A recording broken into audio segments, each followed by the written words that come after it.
Halo semuanya, kembali lagi bersama saya Michael. Di video kali ini kita akan bahas mengenai update market crypto. Seperti biasa, kita juga akan touch sedikit, kita akan bahas sedikit mengenai altcoin season. Nasibnya tuh seperti apa gitu ya teman-teman, karena altcoins memang cukup underperform dalam beberapa minggu terakhir juga. Kita bisa lihat Bitcoin cukup performnya lebih strong gitu ya. Nanti kita akan bahas sedikit juga mengenai Bitcoin dominance dan lain-lain seperti biasa. Jadi kalau misalnya kalian suka video ini, pastinya jangan lupa tuh share videonya teman-teman, like ataupun subscribe, karena support kalian sangat berarti juga ya. Thank you all for your support. Dan ya mungkin kita langsung masuk dulu aja ke dalam intro tanpa berlama-lama lagi ya.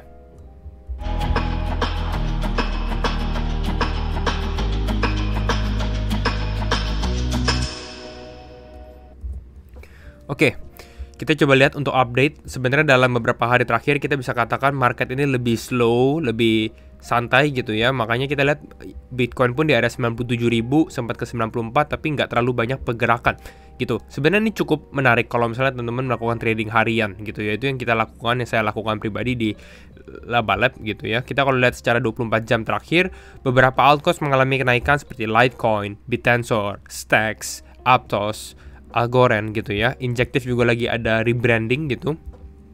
Nah, sekitar 4%. Jadi altcoin sedikit ada relief gitu ya, walaupun ini short term doang dan nggak terlalu signifikan sebenarnya ya. Lalu kalau kita lihat untuk penurunan juga beberapa ada yang turun. Jadi lebih ke arah mix sih sebenarnya ya. Kita lihat hari ini cuma naik sekitar 0,5% juga secara dari global crypto market cap ya.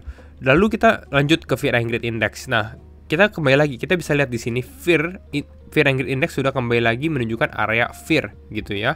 Kemarin di 46, last week di 44, sekarang di 43. Ya mungkin kalau misalnya market dip benar-benar mengalami penurunan lagi, kita bisa malah ke extreme fear gitu kalau memang itu terjadi.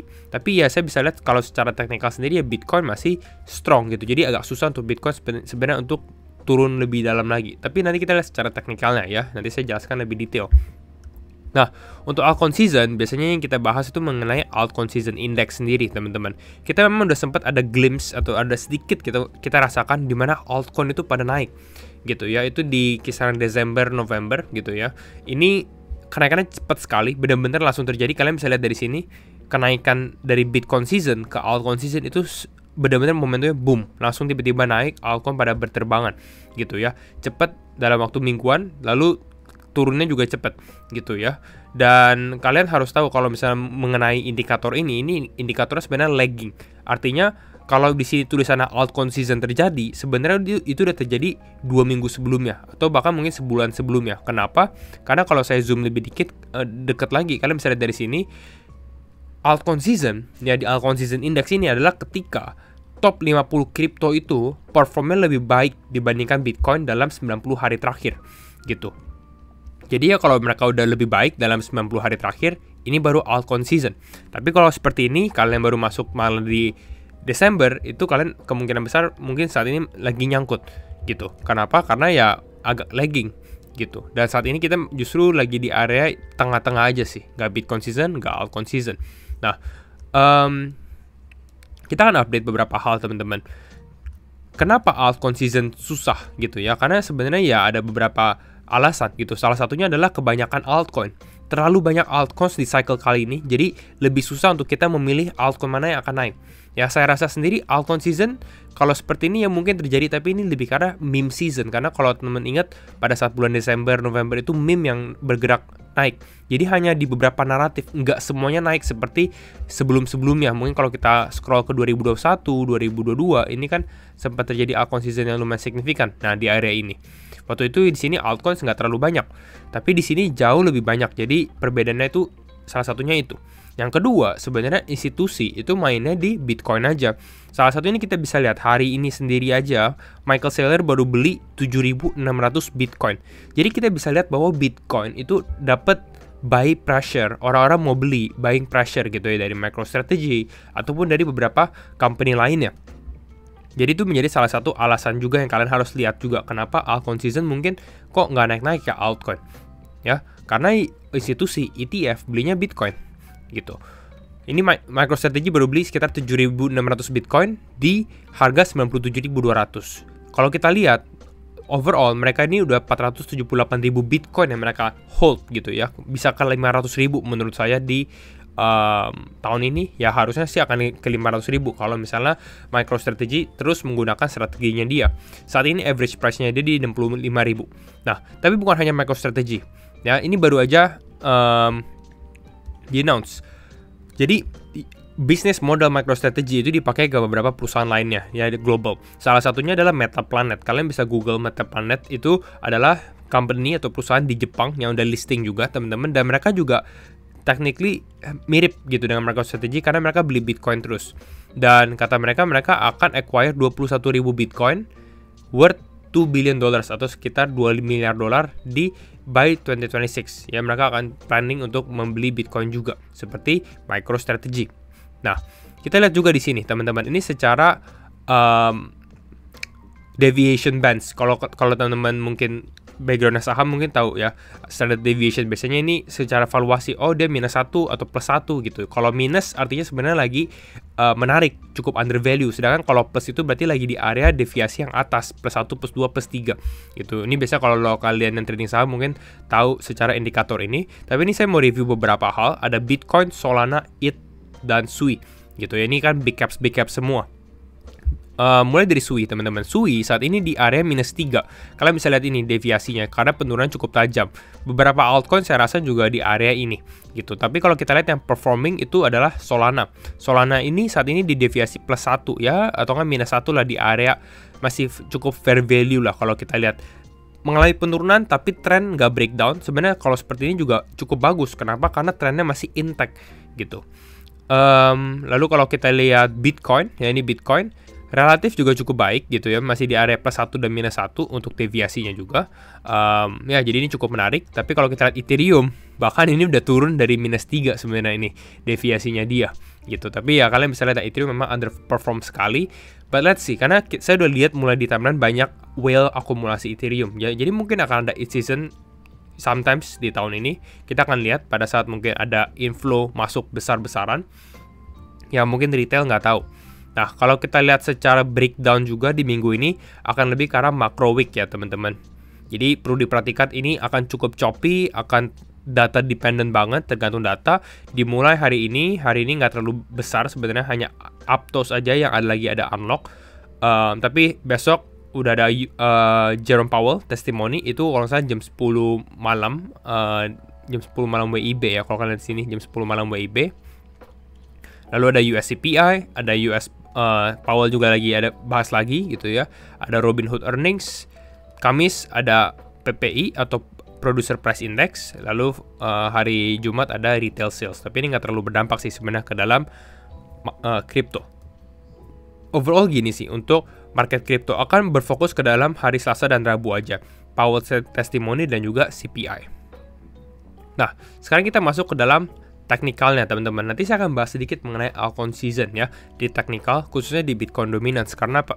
Karena ada satu hal yang menarik yang saya mau share. Jadi stay tune juga. Overall kalau misalnya kita lihat dari Bitcoin, secara liquidation heat map ini cukup clean sih sebenarnya. Kemarin sempat testing ke area 94 gitu ya. Lalu mulai mengalami kenaikan, jadi ini cukup clean. Saat ini sebenarnya ya udah nggak ada zona, istilahnya nggak ada liquidation zone yang menarik gitu ya. Mungkin possible untuk naik ke atas ke area 98an, teman-teman, tapi saya rasa ya mungkin price akan di area ini atau cenderung lebih ke bawah, karena kalau kita lihat di time frame 4 jam kalian bisa lihat lebih jelas itu bahwa masih trennya masih down, istilahnya sellers masih di dalam kontrolnya. Nah, kita lihat secara di Bitcoinnya ya. Nah, kalau kita lihat dari sini, ini Bitcoin mulai mengalami kenaikan, kembali ada sedikit naik gitu ya, sekitar 2,7% dari area 95 ribuan 500. Tapi overall, trennya pun kita masih lihat ini masih nge-down ke bawah gitu. Saya rasa sebenarnya cenderung ya ada possibility untuk Bitcoin justru agak sedikit testing, teman-teman, di area bawah sini. Range lows-nya di sini. Karena di sini pasti di sini banyak order yang terjadi gitu. Di area ini. Gitu. Jadi kemungkinan bahkan di sini kita bisa kan ada wick-nya juga nih, teman-teman. Jadi wick ini bisa act sebagai liquidity juga. Jadi ya mungkin kalau menurut saya target saat ini kalau misalnya downside pressure ke bawah ya mungkin di area kisaran 93-an untuk Bitcoin gitu ya. Kita mungkin lihat nanti dia New York Open atau US market buka gitu ya. Ada potensi untuk naik terlebih dahulu. Ya mungkin ini akan sedikit scam move karena naik ke dari area exponential moving average-nya 50, tapi dari sini bisa kembali turun lagi. Kalau misalnya di atas tingkat area 93 ya, ini area support kemarin gitu ya. Ini menurut saya nggak gitu strong sih sebenarnya secara support ya. Kalau kita lihat di time frame 12 jam, ini nggak terlalu strong.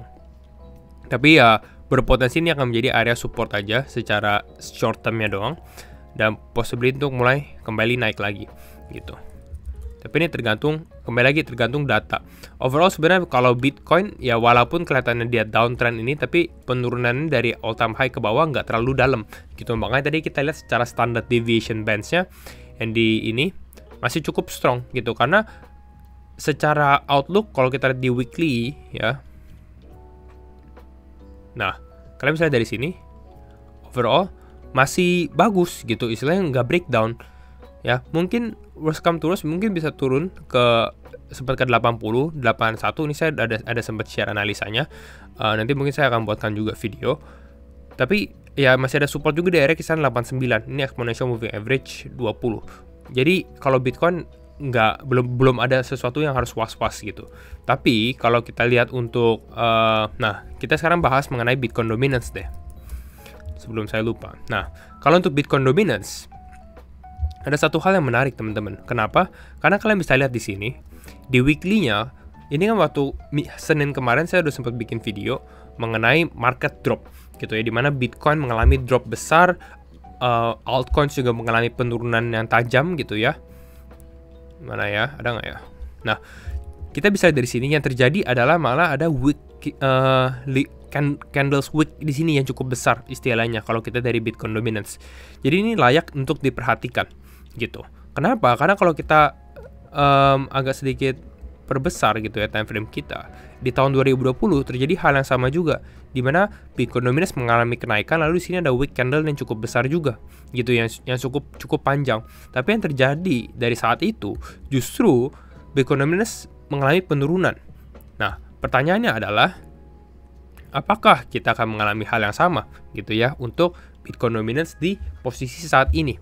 Karena memang wick-nya juga cukup besar juga gitu. Ya possibility kalau menurut saya ini udah istilah ada possibility bottom sign untuk, karena kan Bitcoin dominance naik, artinya Bitcoinnya itu lebih strong dibandingkan altcoins ya. Kalau teman-teman masih belum ngerti, saya ada video khusus untuk Bitcoin dominance, itu saya buat beberapa tahun lalu, kalian cek aja. Mungkin kalau misalnya koreksi kita ada possible naik lagi, tapi overall saya rasa pun di sini skenario-nya pas Bitcoin di area resistance atau di area yang cukup strong lah. Di sini ada resistance sebelumnya, di sini juga menjadi sebagai support, dan sekarang possible kita di area resistance, mungkin kita konsolidasi beberapa bulan baru drop ke bawah. Jadi masih ada potensi sebenarnya untuk altcoins kembali performing dalam tahun ini gitu, tapi akan lebih ke selektif aja kalau menurut saya, tergantung naratifnya ya. Jadi kita akan lihat bagaimana play out dari market crypto dalam beberapa minggu ke depan juga. Tapi overall ini analisa saya untuk altcoin season dan mungkin Bitcoin dominance secara higher time frame-nya juga ya. Jadi itu aja teman-teman. Kalau misalnya kalian suka video ini, jangan lupa untuk share videonya, like ataupun subscribe ya, dan ya see you all in the next video. Bye bye.